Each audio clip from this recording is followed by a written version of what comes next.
La capacité que possèdent les animaux de souffrir, physiquement aussi bien que psychologiquement, n'est plus remise en question de nos jours. La science est là pour confirmer abondamment cette vérité. Le nombre important de publications scientifiques sur le sujet de la souffrance animale offre une réponse non équivoque à ceux qui voudraient encore remettre en question son existence. Toutefois, ce n'est peut-être pas dans cette reconnaissance de la capacité qu'ont les êtres animaux de souffrir que réside le véritable défi moral de notre civilisation. Un grand pas que l'humanité doit maintenant franchir réside dans l'acquisition de la conviction que l'exploitation des êtres animaux pour la consommation constitue l'une des causes majeures des souffrances qui leur sont imposées par les êtres humains.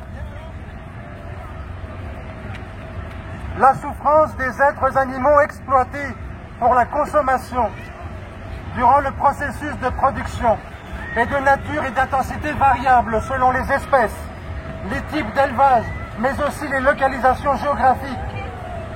La souffrance peut être présente sous une forme ou sous une autre dès la naissance et perdurer jusqu'à l'abattage, en passant par toutes les étapes intermédiaires du processus de production. Toutes les formes de souffrance ne sont pas forcément présentes dans tous les types de production animale. Toutefois, aucun type de production n'en est complètement exempt. L'ampleur et la gravité de ce phénomène, souvent minimisé en attribuant la responsabilité de ces souffrances à des individus malveillants dont les actes sadiques ne comprendraient pas la norme. Les actes de cruauté malveillante, consciente, involontaire, commis par les ouvriers de l'industrie et fréquemment dévoilés durant les reportages, ça ne constitue qu'une des nombreuses causes de souffrance. Ce n'est ni la seule et probablement même pas la principale. De telles actions malveillantes sont punissables par la loi, une loi qui est souvent insuffisamment sévère et insuffisamment mise en application.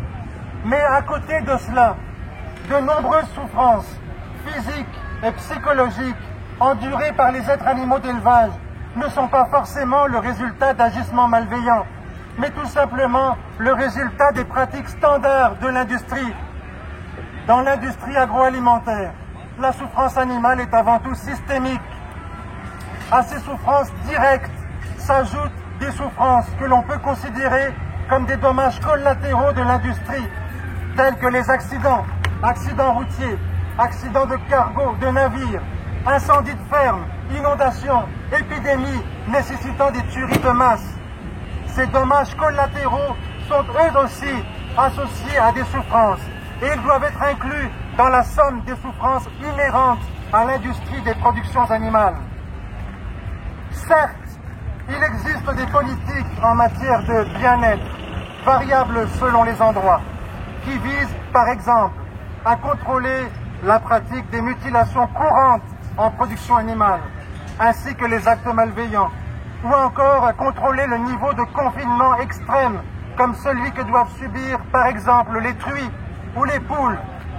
Au Canada, le Conseil national pour les soins aux animaux d'élevage formule des recommandations pour plusieurs types d'élevage. Toutefois, ces recommandations n'ont pas force de loi.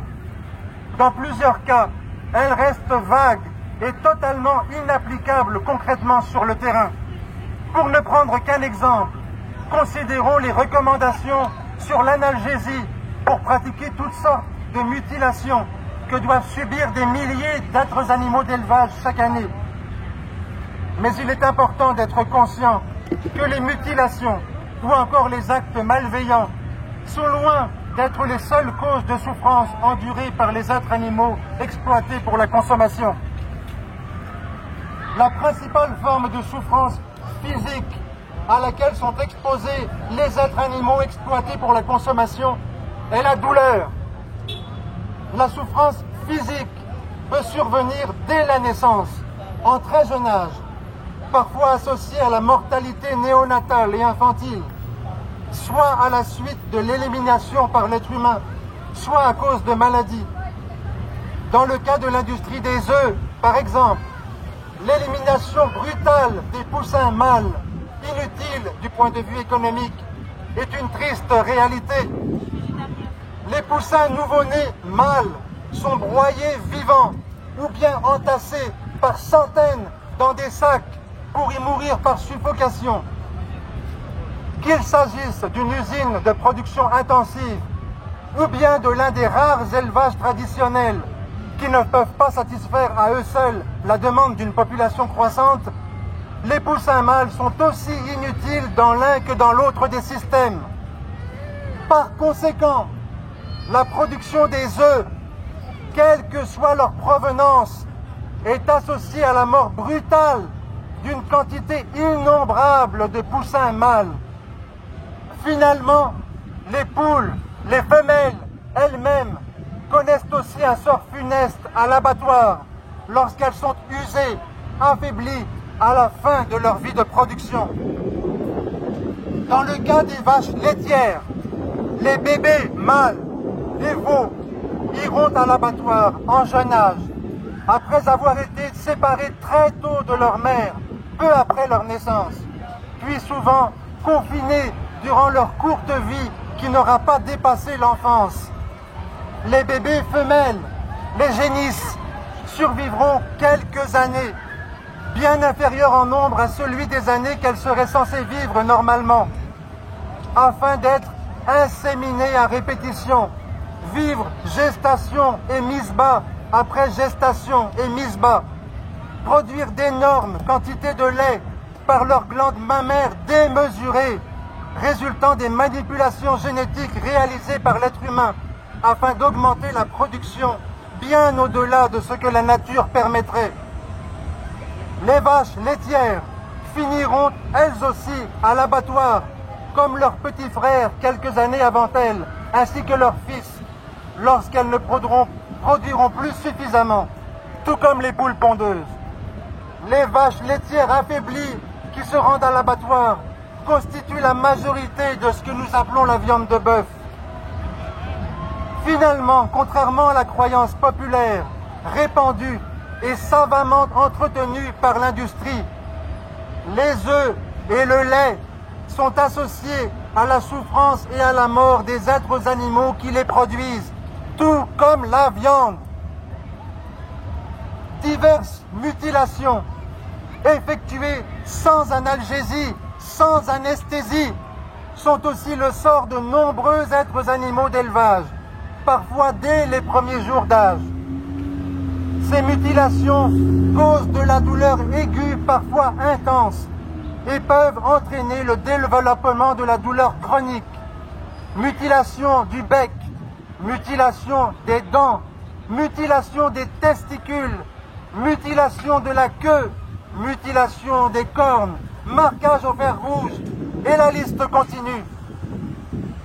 Une justification avancée par l'industrie pour ces mutilations, c'est de protéger les êtres animaux contre eux-mêmes. C'est d'éviter que ceux-ci ne souffrent des blessures qu'ils s'infligent entre eux. Toutefois, cette justification est trompeuse et ne fait qu'occulter la source réelle du problème. En réalité, c'est bien plus contre les effets néfastes et pervers des systèmes de production que l'on protège les êtres animaux au moyen de ces mutilations. Des systèmes de production qui sont loin de leurs conditions de vie naturelles, avec pour conséquence l'adoption de comportements inappropriés pouvant résulter en des blessures. La sélection génétique est utilisée dans le but d'obtenir de plus grandes masses musculaires, toujours plus de gains de masse corporelle, toujours plus rapidement. Ces manipulations génétiques peuvent résulter en des aberrations, des anomalies de conformation anatomique à l'origine de pathologies souvent douloureuses, problèmes d'articulation, problèmes squelettiques tels que des déformations osseuses, à l'origine de fractures pathologiques, de l'arthrose. Par exemple, dans le cas des dindes, l'énorme masse musculaire, la croissance rapide résultant de la sélection génétique cause des problèmes squelettiques graves, pouvant résulter en des fractures pathologiques. Les oiseaux souffrent de déformations osseuses et ne sont plus capables de supporter leur poids excessif, ni de se déplacer. Ils meurent de soif et de faim. Ce n'est pas uniquement le cas des dindes, mais aussi des poulets de chair, chez lesquels la croissance exagérément rapide et la masse musculaire excessive peuvent causer des pathologies osseuses au niveau des pattes, au niveau des vertèbres, avec pour conséquence des problèmes neurologiques, la paralysie. Ces aberrations génétiques causent des pathologies à d'autres endroits que le système articulaire et squelettique, notamment maladies cardiaques, responsables de morts subites chez certains oiseaux, par exemple la dinde. Des problèmes de mise bas se retrouvent chez certaines vaches de boucherie exagérément, artificiellement musclées, qui ne peuvent pas accoucher naturellement et doivent se faire ouvrir l'abdomen chirurgicalement par césarienne pour délivrer leurs petits trop gros. Et la liste continue. Les périodes de transport sont souvent les seuls moments où les êtres animaux exploités pour la consommation goûtent brièvement au plein air avant d'arriver à l'abattoir, où leur misérable vie se terminera dans la peur, la douleur et le sang. Ces transports peuvent se faire dans des conditions extrêmes, parfois sur de longues distances pendant des durées prolongées. Au Canada, jusqu'à 36 heures, sans repos, sans eau, sans nourriture. Ces périodes possiblement très stressantes peuvent être associées à la souffrance physique, incluant la douleur. Manipulations inadéquates pendant le chargement, pouvant causer des blessures, par exemple des fractures des ailes chez les oiseaux. Entassement des êtres animaux dans les cages de transport, dans les remorques, dans des véhicules. La température extrême peut causer le décès par hyperthermie durant les chaudes journées caniculaires d'été comme celle-ci, ou hypothermie jusqu'à la congélation durant l'hiver, car les camions roulent en tout temps de l'année. Privation d'eau, privation de nourriture, fatigue. Il n'est pas exceptionnel que l'examen des animaux vivants à l'arrivée à l'abattoir ou sur les carcasses révèle des lésions cutanées, des lésions musculaires, des lésions osseuses, des contusions, des hématomes, des abrasions, des lacérations, des fractures, entre autres. De plus, un nombre important d'animaux est retrouvé mort à l'arrivée. Cela fait partie du pourcentage de pertes considéré comme normal et acceptable. Ben, quand tu veux L'abattage concerne les êtres animaux produits spécifiquement pour la viande, mais aussi ceux qui sont produits pour leurs œufs ou pour leur lait. Ils finissent également par se retrouver là au même endroit, tués, dans la peur, le sang. Mais il ne faut pas oublier les êtres animaux exploités pour d'autres raisons, par exemple la fourrure. L'abattage, ce n'est qu'une étape parmi toutes les autres étapes durant lesquelles les êtres animaux d'élevage souffrent physiquement et psychologiquement. Cette étape, l'abattage, constitue la fin du parcours, quel que soit le système dans lequel les êtres animaux ont été élevés, traditionnel ou intensif, bio ou standard, ce sont les mêmes abattoirs pour tous, indépendamment de la méthode d'abattage, rituelle ou laïque. Il est absolument impossible de garantir l'absence de souffrance lors du processus. L'abattage ne ressemble en rien à une euthanasie, à part le fait que l'être animal meurt aussi. Parler d'euthanasie pour désigner la mise à mort à l'abattoir ou à la ferme, c'est un grossier et scandaleux euphémisme. L'euthanasie, qui signifie bonne mort, est caractérisée par un décès rapide et en douceur, ainsi qu'à l'absence ou à la plus petite quantité possible de stress psychologique et de douleur. Il est fort probable, il est même certain que ces deux types de souffrances, psychologiques, physiques, douleurs, sont présents chez un nombre significatif d'êtres animaux au moment de l'abattage, que ce soit à cause de la technique de mise à mort elle-même ou à cause des systèmes de circulation dans les installations. Par exemple, dans le cas des poulets suspendus conscients par les pattes sur des crochets qui les amènent le long d'un rail jusqu'à la station où ils sont supposés perdre conscience. Il y a de nombreux échecs. Les ratés sont possibles et fréquents. La technique d'abattage ne garantit pas l'inconscience et la mort au premier essai. Des êtres animaux ont déjà été vus se débattant une fois plongés dans le bassin d'eau chaude ou même durant la découpe. Il est impossible de garantir l'absence de souffrance physique et psychologique lors du processus, en particulier lorsqu'il se fait à grande échelle et à grande vitesse. C'est le résultat de l'automatisation de la mise à mort à grande vitesse. À la vitesse des chaînes d'abattage, il est impossible d'individualiser les mises à mort, contrairement à ce qui se passe lorsqu'on met fin à la vie d'un être animal compagnon, pour qui le départ est encadré et la cessation des fonctions vitales est vérifiée avant de laisser la dépouille.